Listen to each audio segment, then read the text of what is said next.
Assalamualaikum warahmatullahi wabarakatuh. Kami dari kelompok 5 ingin mempresentasikan tentang lembaga pemerintah non-kementerian, yaitu Arsip Nasional Republik Indonesia atau yang disingkat ANRI. Nama saya Mega Agustin. Nama saya Puspa Dewi. Nama saya Siti Aleh Khalifah. Perkenalkan, nama saya Sairul Arya Maulana. Perkenalkan, nama saya Tema Exaudi Daily. Perkenalkan, nama saya Nifta Nabila. Saya Kintara Nabila Fatarani. Perkenalkan, nama saya Safira Khairunisa. Nama saya Rizka Maulidia. Definisi ANRI atau Arsip Nasional Republik Indonesia merupakan salah satu lembaga pemerintah non-kementerian yang dibentuk berdasarkan Undang-Undang Nomor 7 Tahun 1971 tentang ketentuan-ketentuan pokok kearsipan yang kemudian diubah menjadi Undang-Undang Nomor 43 Tahun 2009 tentang kearsipan dalam rangka melaksanakan tugas pemerintahan di bidang kearsipan sesuai dengan ketentuan peraturan perundang-undang yang berlaku. Laporan Keuangan Arsip Nasional Republik Indonesia tahun 2019 untuk periode yang berakhir tanggal 31 Desember 2019. Ini telah disusun dan disajikan sesuai dengan Peraturan Pemerintah Nomor 71 Tahun 2019 tentang Standar Akuntansi Pemerintahan atau SAP dan berdasarkan kaidah-kaidah pengelolaan keuangan yang sehat di lingkungan pemerintahan. Laporan realisasi anggaran. A. Laporan realisasi anggaran menggambarkan perbandingan antara anggaran dengan realisasinya, yang mencakup unsur-unsur pendapatan, laporan realisasi anggaran, dan belanja selama periode 1 Januari sampai dengan 31 Desember 2019. Realisasi pendapatan negara pada tahun anggaran 2019 untuk periode yang berakhir tanggal 31 Desember 2019 adalah berupa pendapatan negara bukan pajak atau PNBP neto sebesar 13.202.999.892 rupiah atau mencapai 113,53% dari estimasi pendapatan laporan realisasi anggaran sebesar 12.157.936.000 rupiah. Realisasi belanja negara atau bruto pada tahun anggaran 2019 untuk periode yang berakhir pada tanggal 31 Desember 2019 adalah sebesar 310.768.878.093 rupiah atau mencapai 97,70%. Dengan pengembalian belanja sebesar 1.379.244.835 rupiah. Sehingga realisasi belanja negara atau neto sebesar 309.939.633.258 rupiah atau mencapai 97,27%. Dari alokasi anggaran sebesar 318.082.964.000 rupiah. Neraca menggambarkan posisi keuangan entitas mengenai aset, kewajiban, dan ekuitas pada 31 Desember 2019. Nilai aset per tanggal 31 Desember 2019 dicatat dan disajikan sebesar 1.244.378.838 yang terdiri dari 1. Aset lancar sebesar 1.877.676.408. 2. Aset tetap sebesar 1.291.478.781. Dan 3. Aset lainnya sebesar 5.985.223.649. Nilai kewajiban sebesar 784.578.417 dan nilai ekuitas sebesar 1.245.699.888 800.421. Selanjutnya, ringkasan laporan operasional per tanggal 31 Desember. Laporan operasional terbagi menjadi beberapa unsur, yaitu ada pendapatan operasional, beban operasional, surplus atau defisit dari operasi, kegiatan non-operasional, pos-pos luar biasa, surplus atau defisit non-operasi, dan surplus atau defisit laporan operasional. Dari unsur-unsur tersebut dibutuhkan untuk penyajian yang wajar. Pendapatan operasional untuk periode sampai dengan tanggal 31 Desember 2019 adalah sebesar Rp13.513.513.59.400. Sedangkan jumlah beban operasionalnya adalah sebesar Rp241.558.641.000. Sehingga terdapat defisit dari kegiatan operasional senilai Rp299.045.047.047. Sedangkan kegiatan non-operasionalnya dan pos-pos luar biasanya masing-masing surplus sebesar Rp360.398.781.000 dan Rp0, sehingga mengalami entitas defisit laporan operasional sebesar Rp299.408.646.266.000. Laporan perubahan ekuitas. Laporan perubahan ekuitas menyajikan informasi kenaikan atau penurunan ekuitas. Tahun pelaporan dibandingkan dengan tahun sebelumnya, ekuitas pada tanggal 1 Januari 2019 adalah sebesar Rp469.273.762.570 dikurangi defisit LO sebesar Rp249.408.646.266.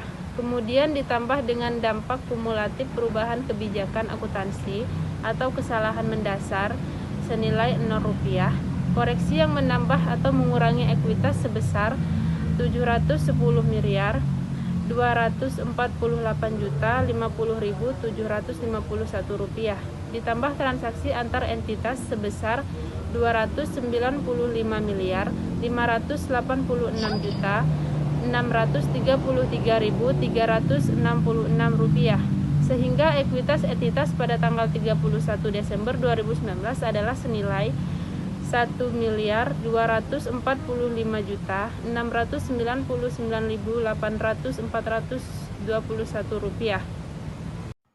Catatan atas laporan keuangan menyajikan informasi tentang penjelasan atau daftar terinci atau analisis atas nilai suatu pos yang disajikan dalam laporan realisasi anggaran, neraca, laporan operasional, dan laporan perubahan ekuitas.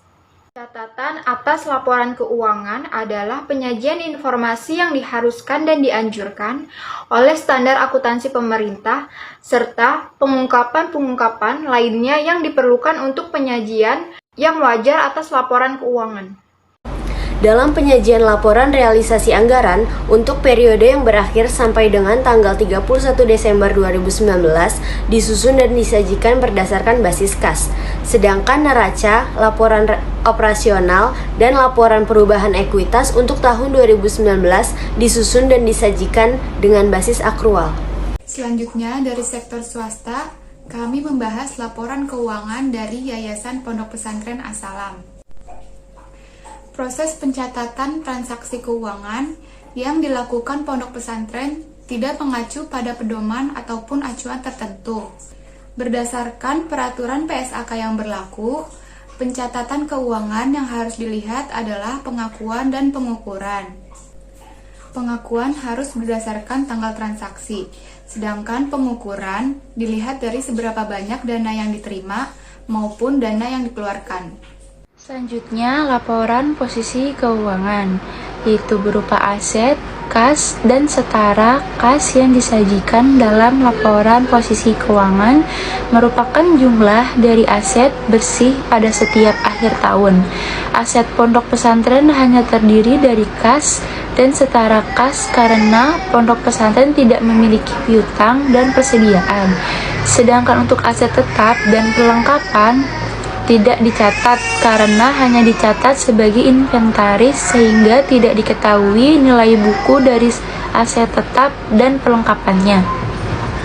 Jumlah aset pada tahun 2018 sebesar Rp384.852.403, tahun 2019 sebesar Rp145.834.233 dan tahun 2020 sebesar Rp27.143.862.000.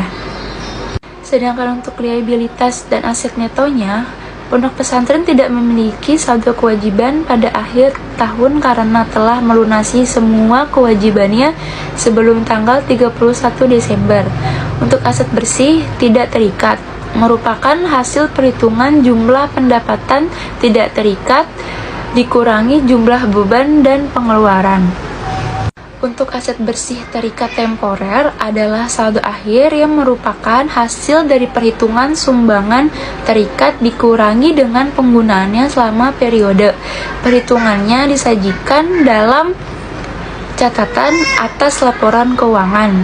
Jumlah liabilitas dan aset neto tahun 2018 sebesar Rp385.852.403.000. Tahun 2019 sebesar Rp145.834.233.000 dan tahun 2020 sebesar Rp27.143.862.000. Dalam laporan pondok pesantren, akun pendapatan terdiri dari sumbangan, SPP yang dibayarkan santri setiap bulannya, penghasilan usaha, dan lain-lain. Nilai sumbangan merupakan total sumbangan yang diterima pondok pesantren.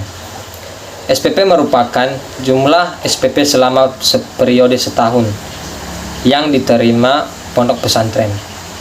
Penghasilan usaha adalah total dari usaha yang dilakukan pondok pesantren berupa kantin dan penjualan buku. Sedangkan pendapatan lain-lain merupakan total dari penerimaan lain-lain pondok pesantren.